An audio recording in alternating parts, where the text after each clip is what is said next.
Vamos ao que interessa. Bem, Hoje gente. o nosso tema é endolaser, que junto com a espuma que a gente já falou lá atrás, faz parte dos nossos tratamentos minimamente invasivos de varizes, né, Betinha? Dá um toquezinho aí na técnica.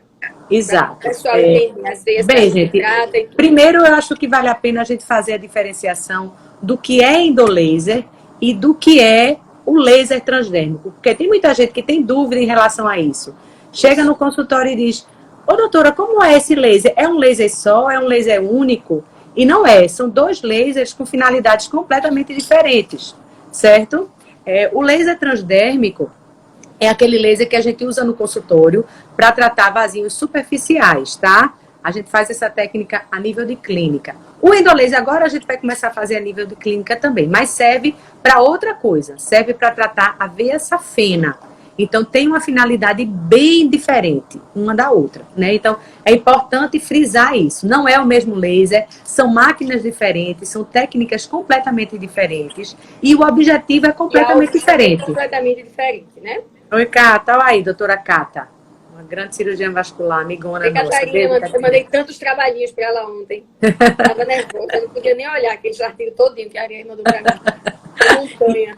Então, gente, a primeira coisa que eu acho que é importante é isso. Qual é a finalidade do endolaser? O endolaser é uma técnica que a gente usa, né, que hoje em dia é o padrão ouro para tratamento de veia safena, para tratar a veia safena. Tá? Existe também o endolaser também utilizado para tratar veias superficiais. A gente ainda não está fazendo, pode ser que depois a gente comece a fazer, mas por enquanto a gente está usando o endolaser para tratar apenas a veia safena. Né, Natinha? As veias safenas, né, Betinha? E aí, vamos lá falar um pouquinho então. Na verdade, são duas dúvidas de fato. Muitos pacientes que chegam achando que o laser é para tudo, acho até que será, isso não vai demorar muito para ser, mas por enquanto a maior indicação e a melhor indicação do endolaser é para tratamento de veia troncular, safena magna e safena parva, que Betinha vai mostrar uma foto, para tirar aquela ideia de que a veia safena é a veia do coração. Então a gente vai mostrar onde é que fica a veia safena e como a gente faz para tratar de forma minimamente invasiva, e também entender a diferença do laser transdérmico. Esse é um laser que a gente dispara a energia do laser por dentro do vaso, por isso que a gente diz que ele é um procedimento endovascular. E no outro a gente chama de transdérmico, ou seja, através da pele. Um vai pegar umas veiazinhas fininhas, o outro veiazinhas mais... o endolaser são as veias que a gente chama tronculares, as duas safenas. Aí Betinha está mostrando, olha, uma foto da safena magna, que é a safena que todo mundo conhece, é a mais popular. É uma veia que ela começa na virilha, se vocês observarem a foto, na virilhazinha do paciente, se Beto conseguir apontar, e ela desce pela face interna da perna, da coxa da perna, até lá embaixo. E essa veia, às vezes, ela é responsável e está conectada a algumas varizes da perna. E para a gente tratar essas varizes da perna, a gente precisa, assim como lá no laser transdérmico, a gente falou na segunda-feira, do tratamento das nutridoras, a veia safena também pode funcionar como uma nutridora dessas varizes. Então, assim, a fonte pode ser, a partir quando a gente faz ultrassom e detecta a alteração da safena, a depender dessa alteração, a gente precisa tratar a safena para alcançar o nosso objetivo, a nossa meta estética, né? Exato. Então, é isso que a gente queria mostrar. E tem a safena parva, que muita gente pensa, como assim, eu tenho outra safena na perna? Tem. A gente tem essa safena que é na face da coxa, e a parva, que é a safena mais curtinha, que começa na interlinha do joelho, ali naquela preguinha do joelho por detrás da perna, e vai até perto do tornozelo, que se a gente tá olhando aí o desenhozinho dela, só para a gente entender onde fica cada uma, né? E o foco do tratamento e a diferença entre o tratamento de laser transdérmico e o tratamento com laser endovascular. Focos diferentes, máquinas diferentes, apesar do nome ser laser, são também tecnologias diferentes. Betinha, o pessoal viu, eu acho. Até quantos milímetros o laser trata veias superficiais? Vamos lá. Então, vamos para concluir a parte da anatomia, né? Que eu acho que esse entendimento é importante, porque muitas vezes a pessoa não sabe que tem duas veias safena em cada perna, né? Acha que safena é uma só, acha que safena é a veia do coração. Então, a safena não é a veia do coração, safena é a veia que fica na perna, tá certo? A gente tem duas safenas, safena magna maior, safena parva menor. Essa aqui é a safena parva, que a gente chama de safena menor, que ela vem desde o calcanhar, pela face posterior da perna, e drena aqui na veia profunda a nível do joelho, tá certo? Então, essa aqui é uma safena. Essa aqui que eu estou mostrando está meio confusa. Por quê? Porque a gente está vendo as veias superficiais, a safena está aqui, e a gente está vendo as veias profundas. Eu vou mostrar outra foto que fique melhor, que é essa aqui. Essa foto eu acho que fica mais clara. A safena magna, ela é a veia mais longa que a gente tem. E assim, essa ideia de coração, por quê? Porque ela é uma veia superficial, com anatomia bem constante. Então, ela é uma veia que se usa como ponte para fazer... Eu usava até mais antes eu acho que da chegada das angioplastias, dos stents, mas assim, quando você precisa ter um entupimento numa artéria do coração, essa veia é um bom substituto. Então, por quê? Porque ela tem uma anatomia muito frequente, né, muito conhecida, ela é superficial e a gente pode transportar um segmento dela, o fato dela ser longa, né, um segmento dela, tira da perna e leva lá para fazer a ponte, conectando um lugarzinho que está desentupido e vai passando, né, fazendo um bypass por aquela área entupida do coração, lá para a área onde a gente vai deixar o sangue passando por essa ponte. Então, basicamente isso, mas ela não mora no coração, ela mora na perna, a safena, habitualmente. Pronto, como vocês estão vendo aqui, essa safena que a gente está vendo aqui é uma safena doente, né? A safena magna, que é a safena maior, ela vem desde o tornozelo, da parte interna, isso aqui é a parte interna da perna. Aqui vocês veem que ela está toda tortuosa, isso aqui são varizes. E aqui, ó, ela drena aqui em cima na virilha, a nível da veia femoral. Aí tem gente que diz, ô doutora, e se essa minha safena for perdida, o que é que acontece? Eu posso ficar sem a safena? Então, o importante é vocês saberem que a safena é uma veia superficial. Então, no membro inferior, na perna, 90% da drenagem do sangue é feita pelas veias profundas, como a gente está vendo aqui a veia femoral, e tem veias profundas aqui também dentro da perna. Então, se a gente tira a safena, uma safena principalmente que está doente, isso não vai fazer falta para você. Então, a safena é uma veia que, quando doente, tem indicação de ser removida, ou com safenectomia, que é um tratamento que já se faz há 100 anos, uma cirurgia super antiga, que assim deixa incisões, deixa muito hematoma, desconforto no pós-operatório. E o endolaser ele chegou exatamente para substituir a safenectomia, né? É como antigamente a gente tinha cirurgia de vesícula por aqueles cortes grandes, né? Convencional. E aí, a cirurgia de vesícula passou a ser mais moderna quando a gente começou a fazer por videolaparoscopia, que é um cortezinho em cima do umbigo, que não dá nem para ver, outros cortezinhos aqui pequenininhos, pós-operatório com resultado bem diferente, o paciente tem alta rápido, não fica com cicatriz. Então, assim, a comparação da evolução da safenectomia, que é a retirada da safena por essa técnica tradicional, é bem comparada à evolução da colelap, da doença da vesícula. Só para vocês entenderem realmente como é que isso funciona. Então, hoje em dia, a safena, como eu já disse, é considerado, o tratamento com laser para safena, é considerado padrão ouro, certo? Quando você vai para os guidelines europeus, americanos, o padrão ouro, qual é a cirurgia mais indicada para tratamento de safena, é o endolaser. Não que a gente não tenha outras opções. A gente tem, até porque muitas vezes o endolaser, ele tem um limite. Perguntaram aí o diâmetro, não foi? Da veia safena para tratar. Então, o endolaser, ele tem um limite. Às vezes a gente vê safenas grandes, né? Às vezes acima de 2 centímetros, e às vezes não é nem só o tamanho. Muitas vezes a safena, ela caminha dentro de uma casinha, dentro da coxa, uma casinha de gordura, que a gente chama do espaço safênico, o espaço onde ela fica. Muitas vezes essa veia é rebelde, ela sai do espaço e superficializa na pele. Então, em vez que são mais superficiais a pele, o laser, ele pode, pela proximidade da pele, causar alguma retração. Então, a gente muitas vezes não usa.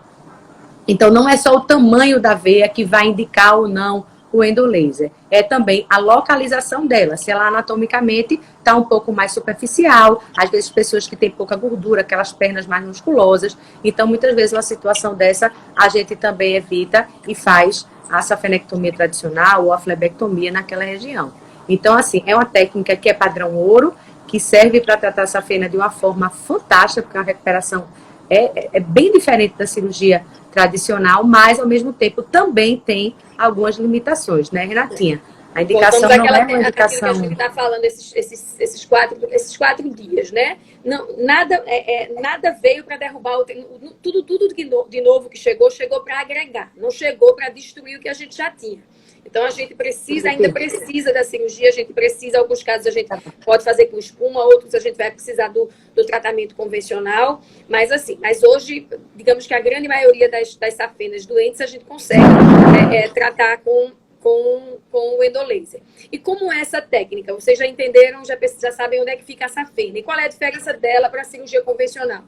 Ela é feita toda guiada por ultrassom e as punções também são guiadas por ultrassom. Então, assim, é uma cirurgia mais assertiva, porque é como se você estivesse olhando com o ultrassom através da pele, identificando essas veias e guiando e funcionando, né, a veinha para introduzir essa fibra e guiando todo o procedimento com ultrassom. Então, é uma cirurgia que ela é tecnicamente assistida pelo ultrassom.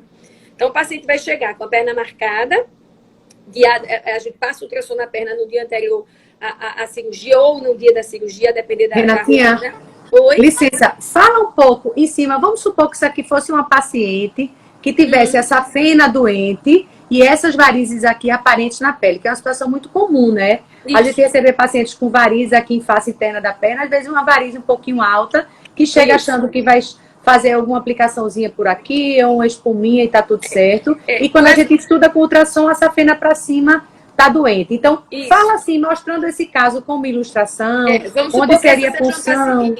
Que o paciente chegue lá no consultório com queixa, doutora, eu tenho essas varizes grossas aqui na perna e estou querendo tratar essas varizes grossas. E eu vi falar naquela cirurgiazinha da agulhinha de crochê com furinho que você pesca essa veinha e tira. Beleza, numa primeira olhada a gente avalia essa batata da perna, essa panturrilha da paciente e vê que ela tem essas veinhas. Mas a gente sabe, como o Beto até frisou muito na live de ontem, é que aí essa região de face interna de perna e coxa é por onde passa a safena, que agora a gente mostrou isso na fotografia para vocês. Então, quando a gente vai fazer o exame de ultrassom no consultório, na hora do exame físico do paciente, e complementa ele com o exame de ultrassonografia com Doppler, a gente percebe que essa veia da perna dilatada, ela está ligada à sua safena aí no meio da perna. Ou seja, a doença da safena, né, o refluxo da safena, a insuficiência da safena, que é a dificuldade da safena levar o sangue no sentido correto, que é do pé para a coxa, para poder ir lá para cima, para o coração, sentido crânio, do pé, na verdade. De baixo para cima. De baixo para cima, do pé para a coxa, o sentido é esse, foto cranial. Então, assim, como o sentido é esse, quando a safena não está funcionando bem, então parte do sangue que deveria voltar não está voltando, né? Está ficando represado na perna e está fazendo com que essas veias da perna dilatem. Mas, enquanto a gente não tratar a fonte, a gente não vai resolver ou não vai fazer um tratamento adequado nessas varizes da perna. Então, cai naquele tratamento. Poxa, eu me tratei, me operei há 1 ano e agora minhas varizes estão todas iguais. Claro, porque a gente não tratou a fonte da doença. Então, uma vez percebido que essa safena está doente com ultrassom, a gente pode marcar essa safena na perna, guiado por ultrassom, neste localzinho que ela está doente. De onde está começando a formar essas veinhas dilatadas que estão saltadas da pele. A gente vai passar a fibra do ultrassom. A gente faz uma perfuraçãozinha na pele guiada por ultrassom, passa essa fibra dentro dessa veia, né? Tudo guiado e assistido por ultrassom, localiza essa fibra, vai navegando com essa fibra por dentro dessa veia safena que está dilatada e doente, localiza ela lá em cima, no local onde ela nasce, na virilha, e desce disparando o laser e queimando a safena. Então, a safena, diferente da cirurgia convencional, que a gente tinha que retirar e arrancar a safena, ela não, a gente destrói a safena no local. E isso traz inúmeros benefícios, como menos dor, menos hematoma, uma efetividade maior e o fato de ser assistido, uma segurança de que você tratou a veia adequada e tirou a veia adequada e tirou apenas o segmento doente. Você às vezes preserva um segmento de perna que está saudável, um segmento de parte distal da coxa ali perto do joelho que não precisa tirar. Então, você consegue ser mais cirúrgico na retirada da safena, vamos dizer assim, né? Um termo mais popular, vamos fazer uma retirada só do segmento que está doente e que está alimentando aquela veia periférica ali, aquela veia dilatada que você está vendo. Então, muitas vezes essa avaliação vai fazer com que a gente faça um tratamento mais adequado e uma cirurgia será mais duradoura, pelo fato de a gente estar tratando exatamente a fonte, a causa da doença. E aí, Betinha? Exatamente. Então, mostrando aqui na figura como é que seria uma cirurgia para uma paciente dessa. A paciente chega com essa varizezinha aqui na perna e a gente identifica que essa safena dela aqui, ó, tá doente. O que é que é uma safena doente? é uma safena, como a Renatinha disse, o sangue aqui na perna, ele chega pela artéria, que a gente não está mostrando aqui, e é drenado pela veia. Então, a veia é uma circulação de retorno. E o sangue vai do pé de volta para o coração. Então, esse é o sentido normal na perna. O sangue vindo do pé de volta para o coração. Quando essa veia aqui, ela está doente, está dilatada, o que é que acontece? O sangue, ele volta. Ele não segue para o coração, ele volta e acumula aqui dentro das veias superficiais, e essas veias vão dilatando, como vocês estão vendo aqui, né? Então, essa veia aqui está dilatada por quê? Porque aqui a safena está doente. Então, qual seria o tratamento? A gente eliminar essa veia que está doente e retirar essa aqui que já está dilatada, né? E como é que a gente elimina essa veia que está aqui doente? Através do laser. Então, com o ultrassom, a gente localiza a veia aqui, faz uma punção, né, com uma agulha, introduz por aqui uma fibrazinha, que ela vem até, a gente vai guiando ela com o ultrassom, ela vem até aqui em cima, onde ela desemboca na femoral. A femoral a gente não quer mexer porque é veia profunda, então a gente localiza a fibra até aqui e a gente vem puxando a fibra, e essa fibra é uma fibra que vai desprender o laser, que é exatamente o calor, e esse calor, ele vai termocoagular a veia, né? Tanto que o nome dessa cirurgia chama-se termoablação, ablação, destruição pelo calor. Então, a gente vai puxando a fibra e a veia vai sendo destruída pelo calor até a área onde a gente planejou. Então, é assim que a técnica funciona, guiada sempre por ultrassom. É uma técnica que é mandatória. Então, por isso que é importante ter ultrassom no consultório, para a gente conseguir dar o diagnóstico da doença da safena. É importante ter o ultrassom nesse momento, quando a gente vai fazer o procedimento. E é importante ter o ultrassom também para a gente fazer o controle, né? E imaginem vocês, se a gente chega e faz um corte aqui na virilha para ligar essa veia, outro corte grande aqui na perna para ligar aqui, passa por aqui o fiozinho e arranca essa veia. Veja só, quantas veinhas ela está conectada. Então, isso é a cirurgia tradicional. Então, deixa cicatrizes, a gente retira a veia safena. É uma cirurgia bem agressiva.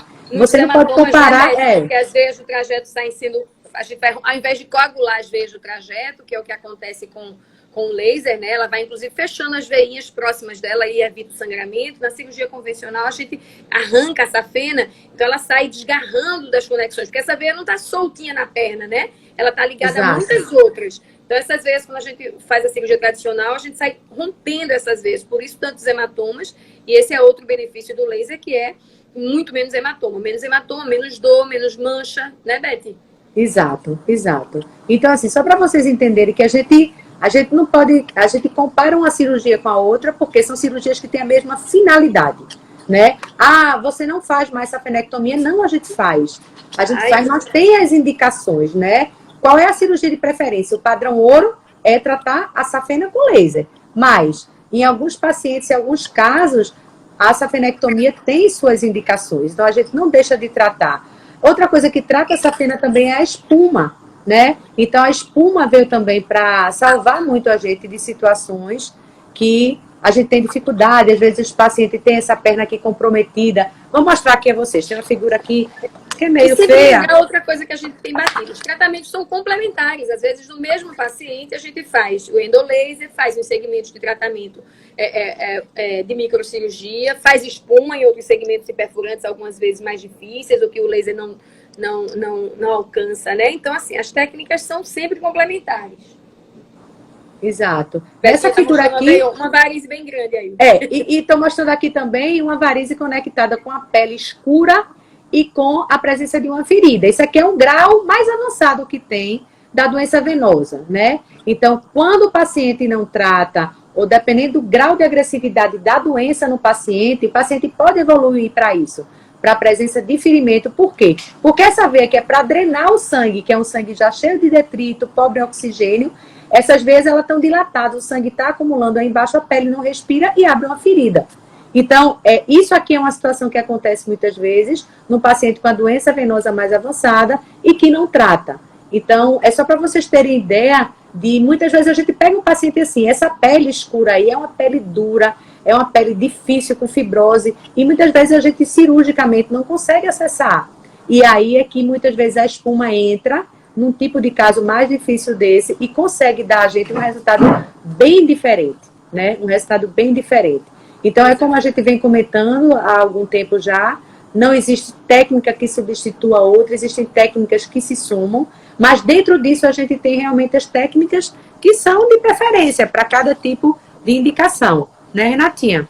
Exato. Eu queria só aproveitar o link da foto, da foto da ferida e mostrando as varizes, e a gente falando da fisiologia, né, do porquê. Não, nem precisa, Betinha, mostrar a foto. Era só para chamar a atenção dos sintomas, né?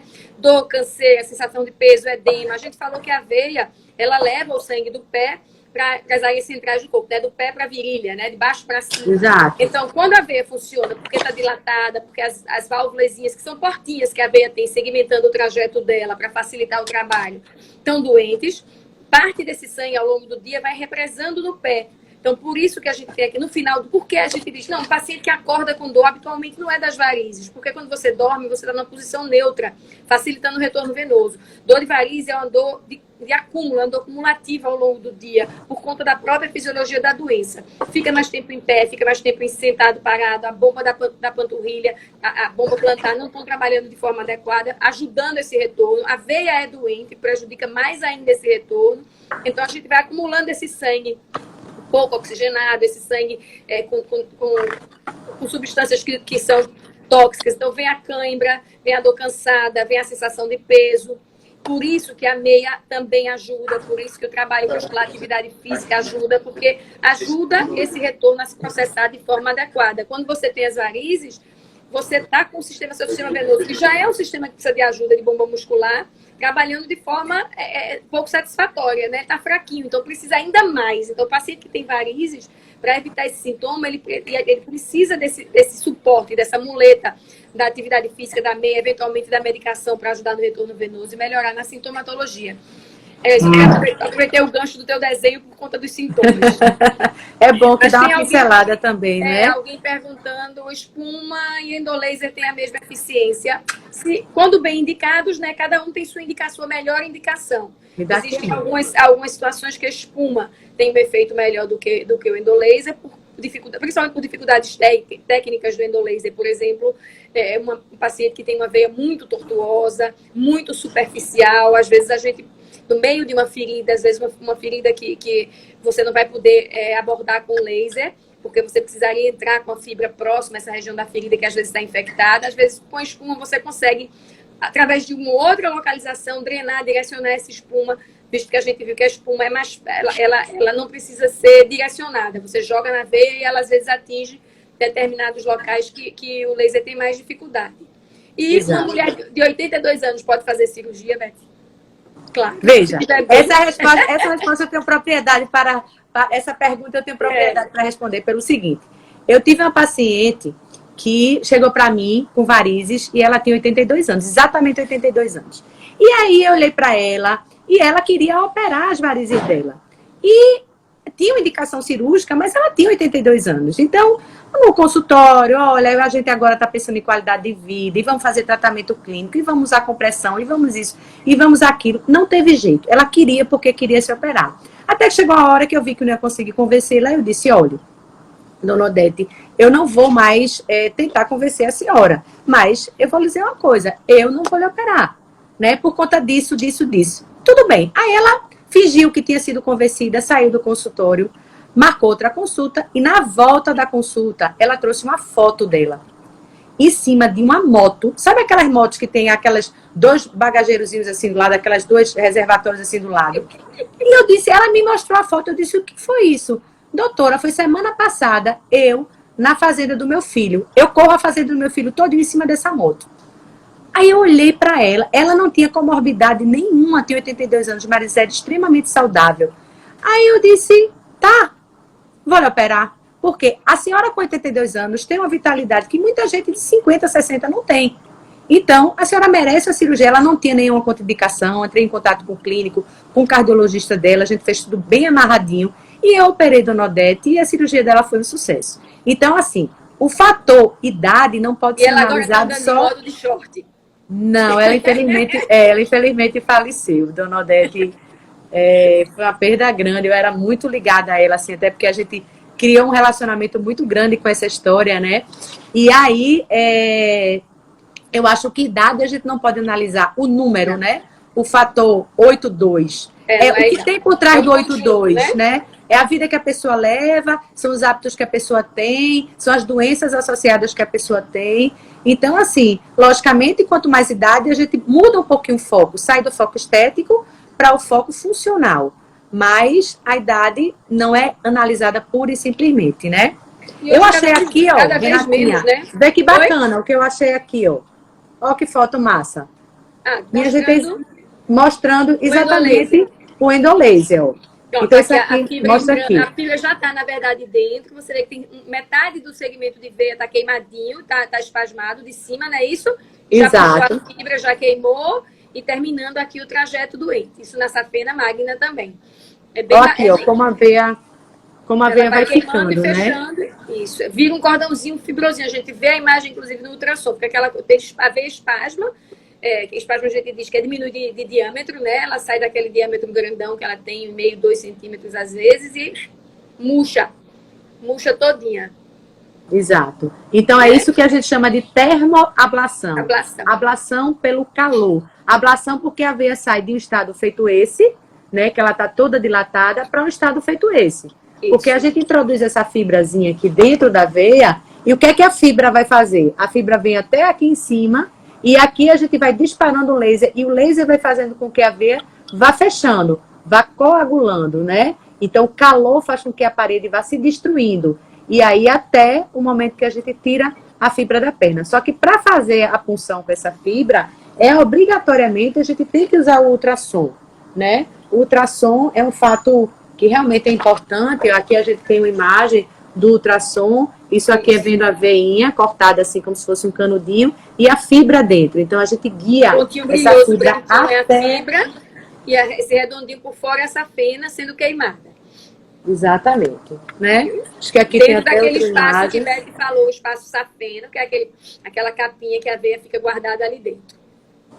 Pronto, acho que deu para ilustrar alguma coisa, né? Eu estava aqui procurando essas imagens. Que eu tinha isso aqui, eu desencapulei ali, porque é papel, folder. Aqui mostra também, vem de perto, tá vendo, gente? Isso aqui é quando a fibra já está chegando aqui perto da femoral. Ela tem esse halozinho que a gente chama de radial, porque ela emite a energia em forma de circunferência, e à medida que a gente puxa, a gente vai tirando a fibra e a gente vai fazendo com que essa veia vá queimando. E a gente tem um limite técnico que a gente com ultrassom define. A gente tem que chegar a 2 centímetros abaixo da junção da safena com a femoral. Então a gente no ultrassom mede isso, por isso que é importante e mandatório o ultrassom durante a cirurgia, e a gente vai puxando a fibra e vai queimando a veia, e o ultrassom vai acompanhando todo esse processo. O que a gente tem que ter muito cuidado também é porque o endolaser não tem como ser um procedimento com custo baixo. Por quê? Porque as fibras são caras, são fibras importadas, tem a máquina de laser, né? E o que acontece muitas vezes é que essa fibra, tem pessoas que reutilizam ainda uma fibra que é descartável. Então, assim, isso aí é importantíssimo, a gente está sempre atento, porque são materiais que são de uso único, a gente usa uma fibra, acabou-se, aquela fibra não serve mais, né? E isso é o que dá também uma qualidade diferente no tratamento. Então, embora seja uma técnica moderna, é uma técnica que tem que se fazer também muito correta, não só do ponto de vista de punção, de anatomicamente a gente está sabendo o que a gente está fazendo, mas do material que a gente utiliza também. Então, para fazer o laser, o que é que a gente precisa? A gente precisa de uma máquina de ultrassom na sala, que a gente sempre leva a nossa, né? A gente precisa de um equipamento de laser, que não é aquele equipamento de laser no consultório, como a gente já falou. A gente precisa de uma fibra e a gente precisa de um material que tem uma agulha por onde a gente vai passar a fibra, que chama-se introdutor. Então, é um procedimento que tem custo, não é um custo alto, mas assim, tem custo. Por quê? Porque todo esse material é um material caro. O material de endovascular não é material realmente que a gente... um material bom não é um material que tem um custo pequeno. Então, o procedimento envolve, além de tecnologia, além de maquinário, a fibra também, né? Que só deve ser usada uma vez. Então, isso é uma coisa importante para a gente ter noção e ter ciência quando vai fazer esse procedimento também, né? Isso. E pós-laser agora? Assim, Fernando Silveira Médico está comentando. Caso a caso. Exato, Fernando. Falou lá dos 82 anos. Obrigada pelo comentário. o pós-operatório. Qual a diferença do pós-operatório do endolaser, né, que a gente está falando, para a cirurgia convencional? Se a gente for se até ao fato de uma retirada de safena e o endolaser, a gente tem que lembrar que o paciente faz isso ambulatorialmente, não tem nenhum corte. É um procedimento que é feito com anestesia local. A gente ainda não faz no consultório porque a clínica não está pronta, mas a ideia é a gente transportar isso tudo para dentro do consultório, porque é um procedimento que não precisa do internamento. Então, uma vez terminado o procedimento, meia elástica de compressão de pós-operatório, uma meia pós-procedimento, que é uma branquinha, que a gente calça na hora e o paciente vai para... Como ele não tem nenhum corte, ele vai para as atividades dele normais. O que a gente pede com relação à atividade física, eu peço que fique os 10 dias sem fazer ginástica, sem fazer academia, sem tratamento de safena, para a gente poder preservar um pouquinho esse pós-operatório, mas só. Trabalho pode, dirigir pode, as pacientes perguntam muito, usar salto pode. O que acontece é que, eventualmente, a gente soma a esse tratamento a retirada de muitas outras veias superficiais. Então, a gente aumenta um pouco a cirurgia para ganhar tempo e menos sessões para finalizar o tratamento. Então, tem essa avaliação individual de caso a caso relacionada com a quantidade de varizes, mas pelo laser em si, zero corte, nenhum pós-operatório, meia elástica e vida normal. Isso exato. Exatamente. Quase não dói. Eu também já fiz endolaser na minha safena, é um procedimento super tranquilo, completamente indolor, né? Assim, nada. Parece que você não fez. Você pode falar de cátedra, né, Renatinha? Porque você já foi submetida ao procedimento. Então, você sabe exatamente o que é que você está falando, incomoda, né? Porque eu fiz convencional um lado e fiz laser do outro. Porque foram em momentos diversos. Então, assim, a cirurgia da virilha é uma cirurgia que incomoda porque é uma área de muito movimento. Então, você fica, de fato, com a limitação, com a dificuldade de movimento, porque é um corte na virilha. Você senta, mexe a articulação do quadril, você anda, você mexe, quando está dormindo, você mexe, enfim. Às vezes, a roupa íntima, né, a calcinha, bate exatamente em cima da região da virilha, e tudo isso você não tem com o laser, porque, na verdade, não tem corte. O único furinho que você vai ter vai ser mais distal, ou vai ser na altura do joelho, um pouquinho abaixo do joelho, a depender do segmento de safena que você tem doente e que a gente vai mexer. Exato. E é importante frisar bem essa diferença, né? A diferença da recomendação. Veja só, a técnica, se você disser, a cirurgia tradicional trata a safena, trata. Do mesmo jeito que a outra, é como eu faço a comparação assim. Você vai daqui para Caruaru, ou você vai de Fusca ou você vai de Ferrari. Se você puder, você não vai de Fusca, você vai de Ferrari, porque Ferrari é melhor. Então, é como a gente compara um procedimento com o outro. É a jornada que você tem, que é exatamente a diferença do pós-operatório. A diferença estética quando você ganha uma cicatriz, né? Principalmente a cicatriz da virilha fica meio escondidinha ali no biquíni, mas a cicatriz da perna muitas vezes não é a cicatriz pequena. Então, assim, a comparação é exatamente essa. Se você pode ir de Ferrari, por que você vai de Fusca, né? Então, é mais ou menos essa analogia que a gente faz, para a gente não desmerecer também a outra técnica. A outra técnica tem sua vantagem, tem sua finalidade. Você perguntou qual seria o caso extremo que indique a cirurgia. Na realidade, não existe extremo, né? Não existe extremo. Se você está falando em relação a não dar para fazer o laser e fazer a técnica tradicional, são aquelas varizes maiores. E às vezes a safena, ela chega em uma determinada área que ela faz uma dilatação maior, né? E aí, muitas vezes, o laser vai tratar aquela vez nessa área de saculação, a área grande, que aí o laser não vai ter uma atuação boa. Então, às vezes, safenas muito tortuosas, ou safenas que têm áreas de dilatação maior, safenas mais superficiais. Muitas vezes, numa situação dessa, a gente indica. Mas não é porque é um caso extremo, é porque é um caso que anatomicamente fica melhor a gente fazer. Então, na realidade, o que vai, muitas vezes, indicar um procedimento desse é a anatomia da veia, né, Renatinha? A anatomia da veia, que a gente ainda pode passar pela espuma antes de chegar no caso cirúrgico, né? E nessas dilatações a gente ainda pode trabalhar com a energia do laser, com mais de uma passagem, também é outra opção da técnica, mas eventualmente um vaso muito superficial. São varizes extremas, assim, uma paciente você vê a safena saltada na pele, a pele muito fininha, que às vezes a gente não consegue trabalhar muito bem com laser. Então, assim, aí alguns segmentos, às vezes, a gente precisa recorrer à cirurgia né, uma crosta, que é onde essa pena nasce, muito dilatada, às vezes para diminuir a chance de recanalização, que a gente chama de recidiva da doença, às vezes a gente faz uma técnica combinada, liga lá em cima a crosta, né, aborda. Aí isso é uma coisa conversada, porque aí a gente deixa de ter o benefício da não cicatriz da virilha em prol de um melhor resultado a longo prazo da terapêutica. Então, é muito caso a caso. Mas existe sim lugar para cirurgia. Existe lugar sim, a gente opera ainda. Né? A gente escolhe primeiro o laser, depois a gente passa pela espuma, né? Depois a gente tenta sempre oferecer ao melhor tratamento funcional, a melhor resposta, o melhor alcance estético. Aí seria a situação ideal, né? O melhor do tratamento da doença com o melhor do resultado estético. Mas, eventualmente, a gente tem que priorizar uma coisa ou outra. Exato.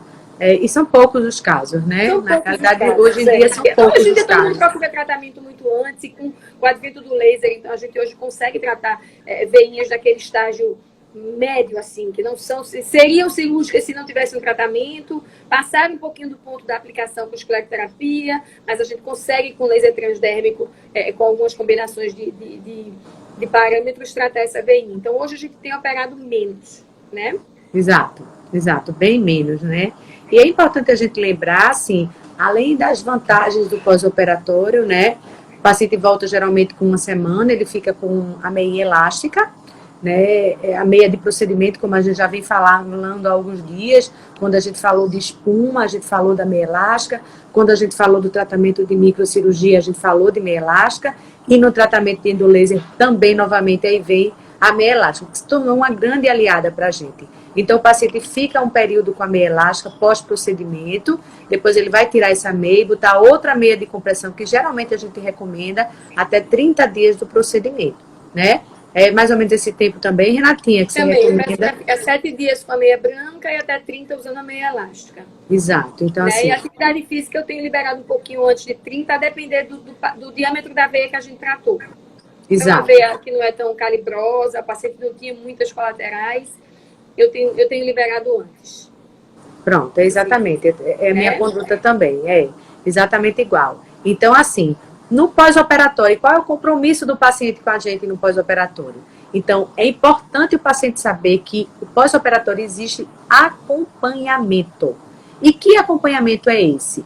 O acompanhamento seria o ultrassom de rotina para a gente checar como está a veia. Se realmente ela fechou toda, como é que estão as veias que estavam conectadas com ela, como é que estão as veias profundas. Então, é rotineiro a gente fazer o ultrassom, né? Por isso que é importante o médico que lhe trata, um médico que faça o ultrassom, porque ele ali em tempo real vai ver o que está acontecendo. Então, quando você vem para a consulta de pós-operatório, geralmente com uma semana, a gente vai fazer o ultrassom, ver se está tudo ok, aí a gente substitui a meia para meia de manutenção e a gente fica fazendo o acompanhamento ultrassonográfico periodicamente.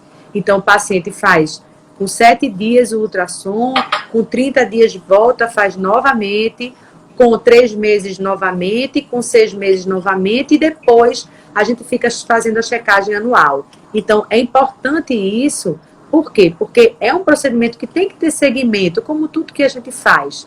Muitas vezes o paciente acha que tratou e aí perde as revisões, a gente tem que estar chamando, já deu tanto tempo. Então, assim, é importante, quando a gente faz a cirurgia, que o paciente já sai depois da primeira semana, a gente já dá uma orientação para ele, escrito as datas de quando ele vai voltar e vai precisar fazer os novos exames de ultrassom para checar. Então, é importante isso, o paciente fazer esse casamento com a gente também, porque o tratamento não depende só do médico, nem da técnica, depende também do cuidado do paciente com ele mesmo. Então, é importante estar atento a exatamente essa manutenção.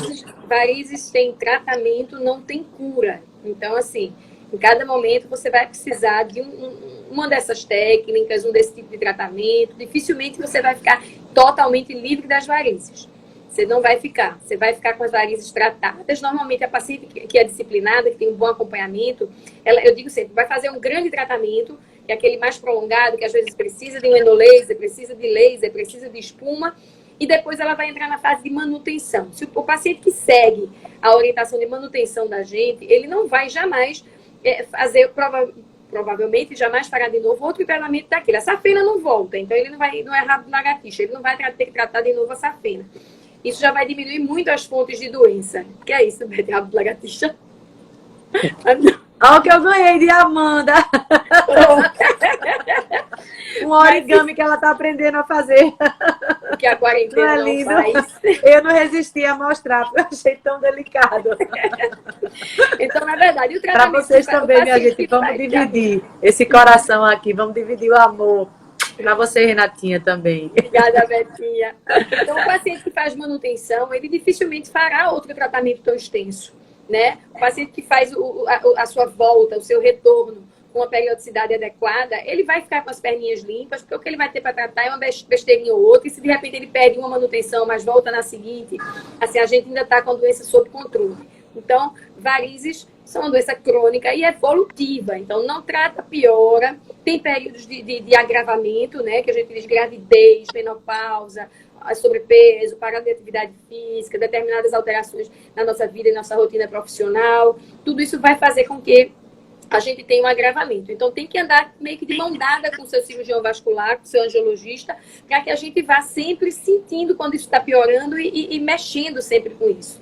Né? Mudando, de repente, um tipo de atividade física, falando com o educador físico de vocês para ver o tipo de exercício ideal que ele pode fazer para poder ajudar na sintomatologia, para, de repente, não ficar tão dependente da medicação, mas, eventualmente, vai precisar da medicação, da MEI, de novos tipos de tratamento. E é para isso que a gente está aqui, né? Exato, para isso mesmo. É porque, assim, esse tipo de procedimento fora do Brasil já é um procedimento que se faz de rotina em clínica, né? Aqui no Brasil, eu acho que agora com essa chegada aí dessa pandemia e o intuito de deshospitalizar, as pessoas vão procurar cada vez mais fazer procedimentos em clínica, né? E, assim, a gente tem uma grande sorte nisso tudo, porque nossos maridos são nossos anestesistas.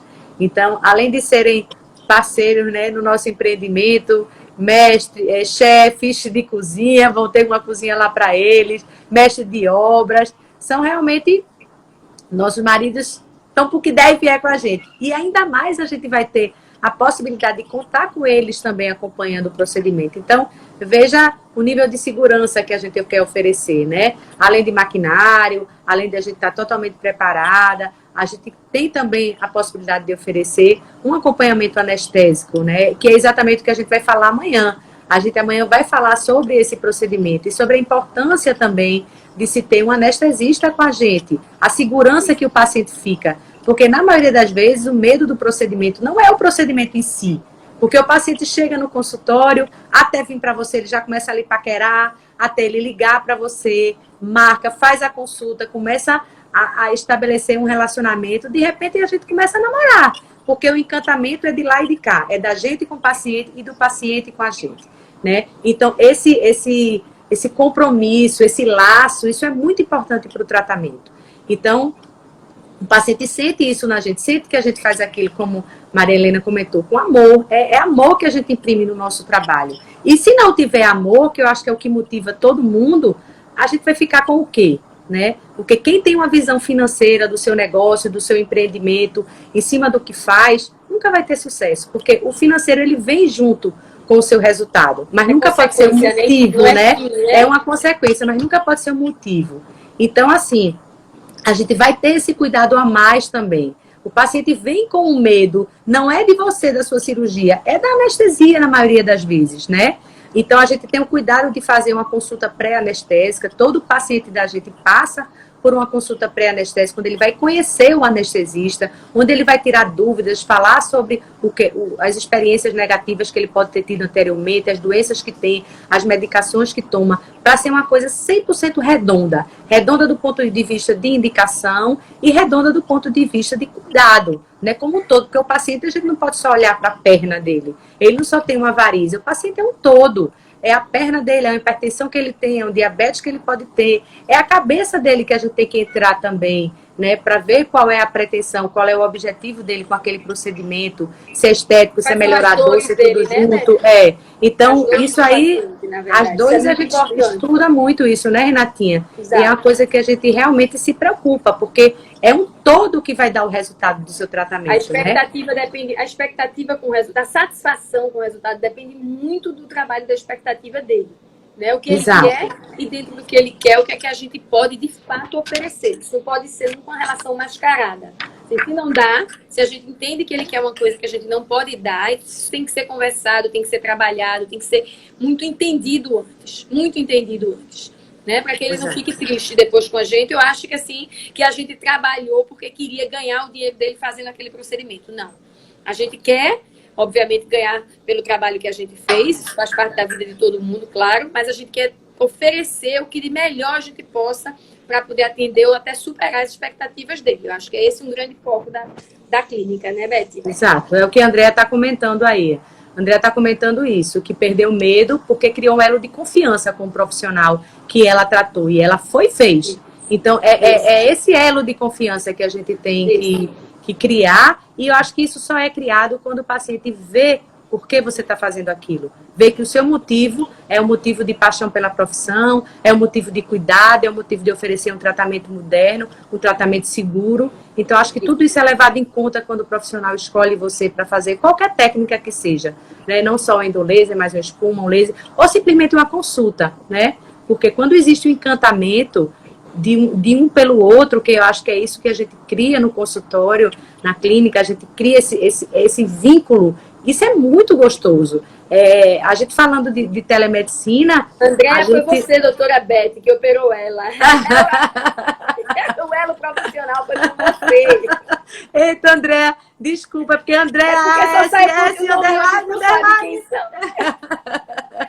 Não sabe quem são as pessoas da vida. Meu marido entrou ontem, eu não soube, eu não vi, não reconheci o estado dele aqui.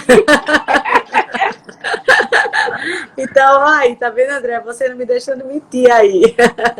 Então, eu acho que isso aí é de suma importância. Esse relacionamento tem que ser uma coisa que crie realmente laços e que crie empatia e que crie segurança, que crie conforto para todo mundo, né?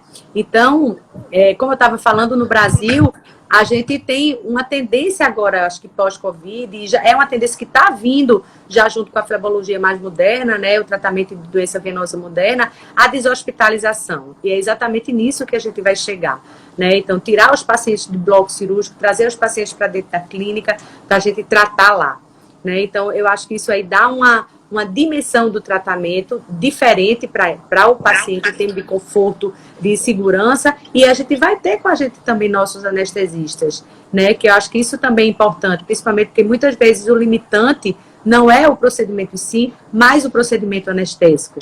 Então, eu acho que esse vínculo a gente vai criando e as coisas vão se conectando, né? Porque hoje a gente trabalha exatamente isso, conexão entre pessoas, a gente trabalha equipe, a gente trabalha confiança, a gente trabalha propósito. Então, acho que isso aí são termos que estão muito na moda, né? Que estão muito em voga, mas é o que a gente está caminhando. E agora, depois da pandemia, é que realmente as pessoas vão procurar isso. Eu acho que essa filosofia vai mudar, como a filosofia de atendimento online vai mudar. Que a gente vê que a gente pode criar vínculos com pessoas também através de uma tela, de um celular ou de um computador, né? Acho que essa visão nossa como profissional também está mudando.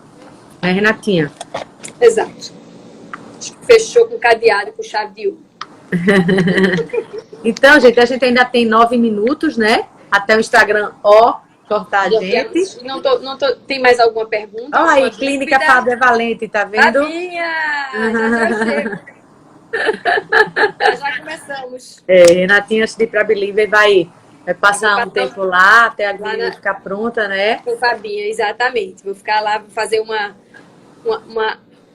fase de aprender, vou aprender tanto coisa de dermatologia. Vai, já tô com tanta inveja, tô com vontade de me mudar para lá também. Vamos para lá também, vou aprender muitos lasers da dermatologia todos. Não é só eu vou entrar na clínica de Fábia com quanto eu tenho 48, vou sair de lá com 32. Me leva junto, tá? Eu vou na tua bolsa. Vamos. Então, Fábio é uma das pessoas também que trabalha com amor, né? A gente consegue perceber isso nos profissionais. A gente tem profissionais muito bons aqui na nossa cidade, né? E acho que isso aí é muito importante. Que aí não deixa mais a gente sair. Ave Maria, eu fico. Eu fico. Então, Renatinha, vamos lá, né? Então, só dando uma revisada para dar uma amarrada sobre tudo que a gente conversou, né? Falar que realmente o laser é um tratamento de eleição para tratar a doença de veia safena, que não é possível de ser feito em 100% dos casos de pessoas que têm doença em safena por conta dessas limitações que a gente conversou, limitação anatômica, né, uma limitação às vezes de diâmetro, de veia, de localização, então, às vezes do acesso também financeiro do paciente, e a gente tem que ter esse entendimento, para que serve o tratamento de safena com laser. E vamos falar mais de vantagens, Renatinha, da técnica, vamos lá. Vamos lá. Então, a gente já viu que é um tratamento que é minimamente invasivo, que ele é feito guiado por ultrassom, que já dá a gente uma segurança muito maior e a certeza de que a gente está tratando a veia safena doente, porque a gente não citou aqui, mas só para dar... Algumas vezes a safena é duplicada, às vezes ela tem uma anatomia mais alterada. A gente consegue, direcionando e assistindo esse procedimento, tratar o segmento de veia doente e apenas o segmento de veia doente, né? A recuperação é muito mais rápida, os hematomas são muito menores, porque você não tem ruptura de veia naquele arrancamento da safena que a gente faz no tratamento cirúrgico convencional. Pode ser feito, como é minimamente invasivo e praticamente indolor o procedimento, pode ser feito a nível de ambulatório, né? De consultório no caso. Vai para casa na mesma hora. E complicação, Betinha? Filipinho está perguntando aqui. Felipe está perguntando. Complicação nesse procedimento? Pergunta de estudante de medicina mesmo, né? Qual a complicação? Nem ia falar. E ele só faz pergunta boa. Cada pergunta que esse danado está fazendo, só pergunta boa. Vou responder olhando para ele, que ele está aqui junto de mim. Então, Lipe, quais são complicações a gente tem em qualquer procedimento cirúrgico, né? Qualquer procedimento que a gente faça, não só cirúrgico, como procedimentos também a nível ambulatorial, tem risco de complicação. Então, são complicações inerentes ao tratamento da doença varicosa, né? Então, o que é que o paciente no pós-operatório pode ter? Pode aparecer uma trombose? Pode. Mas trombose não só aparece em pós-operatório de veia, de tratamento de varizes, né? Você pode ter trombose em pós-operatório de vários outros tratamentos também. Então, é uma complicação que não é só inerente. E no nosso pós-operatório, o que é que a gente faz a mais? A gente tem um entendimento de anticoagulação diferente. Então, a gente classifica o paciente quanto ao risco de desenvolver trombose e muitas vezes a gente faz para o paciente também a indicação de anticoagulante como profilático. A gente usa uma faixa, uma meia no pós-operatório, que já é outra forma de profilaxia mecânica. Então, assim, são cirurgias que a gente tem um cuidado extra por se tratar de mexer no segmento venoso, né, Renatinha? Isso, já tem uma incidência menor. Lembrar que é um procedimento que é minimamente invasivo. Quanto menos agressão, menos risco de complicação. Isso é uma das grandes vantagens. É um procedimento que a trombose também está ligado à imobilidade. É um procedimento que você vai fazer, vai chegar andando para fazer e vai sair andando depois que fez, com a meia. Então, assim, hematoma, pode ter hematoma? Pode, menos. Neurite, que é a irritação dos nervinhos que passam próximo à safena por conta do calor, pode ter? Pode. Mas a incidência é pequena, normalmente eles são autolimitados, né? Tem medicação para tratar, mas são incidências de fato pequenas. Eu acho que, assim, recanalização, que é a abertura de segmentos da veia depois de alguns anos, pode acontecer? Pode, mas na cirurgia convencional, as veias podem voltar também, inclusive dentro da mesma localização da safena, muito embora a gente não chame de safena. Então, assim, tem complicações, mas as complicações são menores e muito menores do que as que a gente tinha com a cirurgia convencional. E todas as complicações, elas são passíveis de tratamento. Tudo tem tratamento. Pouquíssimas, nem me lembro, que eu estava pensando aqui, uma complicação que não tivesse tratamento do endolaser. Não tem. São muito raras. Queimadura de pele. Você usando a técnica adequada, fazendo uma anestesia tumescente adequada, usando a potência do laser ideal para aquela veia que você está tratando. Assim, você não vai ter queimadura de pele. Isso é descrito, mas assim, a gente nunca teve um caso. Assim, pode vir a ter algum? Pode, mas assim, até hoje nunca aconteceu. Já tem um bocado de tempo que a gente faz laser, e a gente, obviamente, que teve a curva de aprendizado, tiveram os primeiros casos, os primeiros meses, que obviamente, que a chance de complicação é maior, mas Hoje eu não me lembro de uma complicação importante de endolaser que a gente tenha tido. Né, no começo. Assim, não me lembro. Uma complicação importante, uma manchinha acontece, mas todo o tratamento de safena, todo o tratamento de varizes pode ter algum nível de complicação de mancha, né? Eu não estou nem me lembrando assim de uma complicação grave que contraindique o procedimento quando ele é bem indicado, quando ele é feito para o tipo de veia adequado e com os cuidados, assim, você tem uma incidência muito pequena de complicação. Eu diria assim, que toda técnica que a gente aprende, a gente passa pela curva de aprendizado, para depois, eu acho que a gente já está no estado de flow, né? Aquele estado que a gente já tem total intimidade com a técnica e faz ela de uma maneira já, assim, corriqueira. Felipe está perguntando também, cada pergunta massa. Então, o risco de complicação nem se compara. É exatamente isso, Lipe. Isso que a gente estava falando. Complicação nem se compara. O risco de neurite é um risco maior que você tem com a safenectomia, porque imagina, gente, a gente arranca a veia. Então, o que tiver junto da veia, vem junto. Então, quando a gente faz a técnica tradicional, o risco de neurite é maior, o risco de hematoma é maior, porque quando você puxa a veia, aquelas que vão chegando nela ficam ali sangrando, também é maior. Infecção na ferida na virilha, que a gente não tem infecção, não tem corte na virilha. Então, que eu acho que eu estava me lembrando aqui, é uma complicação muito frequente, que a cirurgia de varizes não é também que seja uma cirurgia perigosa, que complique toda ela, não complica. Mas a virilha às vezes infecta, às vezes você tem um hematoma por ser uma área de mais movimento, uma área que está aqui. A virilha é uma área que fica guardadinha, mais difícil de limpar, às vezes as pessoas estão com medo do corte, né? Fica a área sensível, não limpa direito, fica na dobrinha, paciente mais gordinha. Ou seja, isso no laser você nem tem. Exato. É bem diferente, realmente é um pós-operatório bem diferente. Queloide que você pode ter na cirurgia tradicional por conta do corte, na safenectomia você não tem, ou no laser você não tem, porque você não tem incisão. Né? Deixa eu mandar um beijo para a Lucinha, que está dizendo que manda agora logo um beijo, vão tirar a gente do ar já. Beijo, vão tirar a gente do ar. Beijo, Lucinha. Saudade de você, viu? Quando a gente acabar essa pandemia, você volta para fazer revisão. Então, Renatinha, temos 30 segundos, né? Agradecer a todo mundo, a presença. Beijo. Ficamos felizes com vocês aqui. Amanhã vai ser nossa última live com os nossos famosos maridos, que toda live a gente fala dos meninos, né, falando sobre sedação consciente, que é uma técnica anestésica que a gente vai usar na clínica de líder. Ele aparecer amanhã. E peça para o pessoal nos seguir. Cadê? Peça aí, vá. Você nem pediu hoje para as pessoas seguirem a gente. @Clínica Deliver.